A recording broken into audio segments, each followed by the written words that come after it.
Bonjour, voilà, je suis Karine Barré et je voudrais vous raconter une partie de mon parcours personnel concernant mon poids.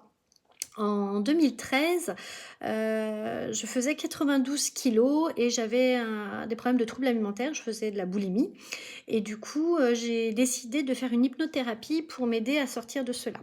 Cette hypnothérapie a duré 2 ans et demi à peu près, hein, 2014, 2015. Et elle m'a apporté, pas mal de choses dont, il a fallu en tout cas que j'apprenne à aimer, mon corps et c'est pas été, chose aisée pour moi parce que, bah, déjà je m'aimais pas et puis apporter du bon à quelque chose qu'on n'aime pas, c'est compliqué. Donc du coup, voilà, il a fallu que je fasse un travail là-dessus. J'ai appris aussi à lui dire merci. Et ça, en fait, je l'ai surtout fait en 2015 parce qu'en 2015, je suis passée de 92 kilos à 82 kilos. J'avais perdu 10 kilos et je me suis rendu compte qu'en fait, en lui apportant de l'amour, on lui apporte du bon, et ben lui me répondait aussi finalement parce que je perdais du poids.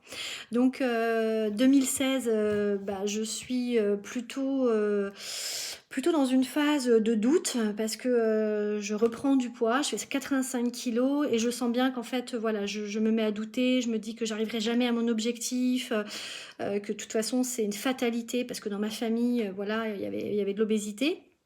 Donc du coup, voilà, je commence à me dire, bah, il va falloir que je m'habitue à ça. 2017, j'active un levier que j'avais pas fait jusqu'alors, c'était le levier professionnel, donc je change de métier. Et je décide également, dans cette tendance à changer les choses et d'avoir des résultats rapides, de faire une sleeve. Donc là, je fais tout le parcours pour faire la sleeve et à l'issue de ce parcours, à la fin, le verdict tombe. On me dit, Madame Barré, écoutez, voilà, vous avez vraiment des résultats qui sont très très bons et du coup, vous avez une très bonne santé, vous êtes en très bonne santé. Donc je comprends surtout, en fait, c'est qu'on va pas me la faire, la sleeve, et là, je m'écroule, je me mets à pleurer, je ne comprends pas, je trouve ça injuste, je me sens incomprise, je me sens totalement abandonnée et je pleure. Je mets quelques jours à digérer tout ça et finalement, au bout de quelques jours, je me dis: «J'ai pas le droit de pleurer parce que je suis en bonne santé», que c'est en effet totalement injuste de réagir comme ça et que la seule personne qui peut m'apporter quelque chose finalement, c'est moi et je ne pouvais pas l'attendre de l'extérieur. Donc en juin 2017, je décide de mettre des choses en place et je prends rendez-vous chez un nutritionniste. Il m'hospitalise pendant trois jours où on fait un check-up complet.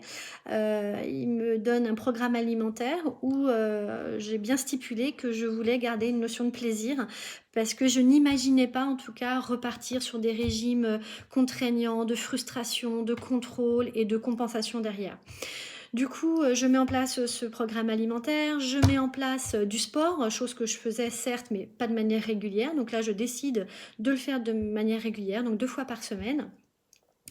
Et voilà, 2018 arrive et là je fais taille 42, je commence à, voilà, à sentir le regard des autres qui change, je commence à voir ma garde-robe aussi changer. La seule chose, c'est que mon propre regard sur moi ne change pas. Je me vois toujours la même et du coup, voilà, je continue, je continue. En 2019, mon regard change un petit peu, en tout cas je prends confiance et là c'est l'année où je vais oser.